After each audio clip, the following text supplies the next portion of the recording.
Am I wrong for refusing to apologize for marrying and having children to the kids I put in foster care?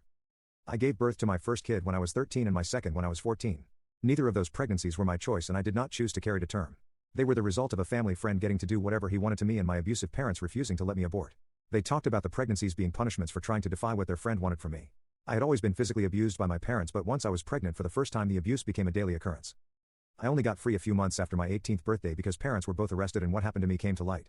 I told everyone who spoke to me that I did not want to raise the kids. There were attempts to help me keep them, but even though I did what I could to keep them alive, I never bonded with them. I didn't have motherly love for them.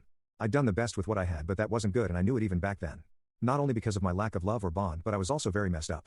So my kids went into the foster care system and I terminated my parental rights to them.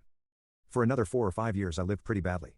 I made dumb choices because of my traumas and I struggled to actually live the life I wanted. So much of everything was new to me and I didn't have a support system. I never even graduated high school. But eventually I got my life together. It wasn't easy and I have needed so much therapy. I still go to therapy. And I'm still a work in progress. I think given my past I always will be. But the person I am today is happier, healthier and I have the stability and support needed for a good life. I married and had children with my husband in the last 5 years. Even though I technically had kids before, I felt like a first-time mom in many ways. There were a lot of firsts with my pregnancies and our kids. Several months ago my older kids found me and reached out. They had questions which I did my best to answer, but a lot of them I could not.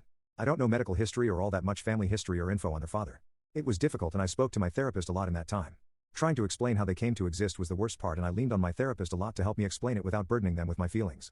Even though both are technically adults now, it wasn't an easy discussion. Through all of it I did have to be honest about not wanting a relationship. The younger kid accepted this. The oldest? They have reacted very differently. They feel I owe both a relationship and that it doesn't matter what I went through, that I am their mother and should act like it.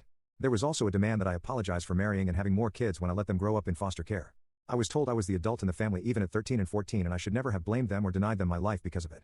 The oldest pushed on this so much that I had to block them. But I know this isn't either of their faults and I know there are people who can love their kids who are in my circumstances. The fact I didn't apologize has played on my mind. I'm not apologetic for what I did.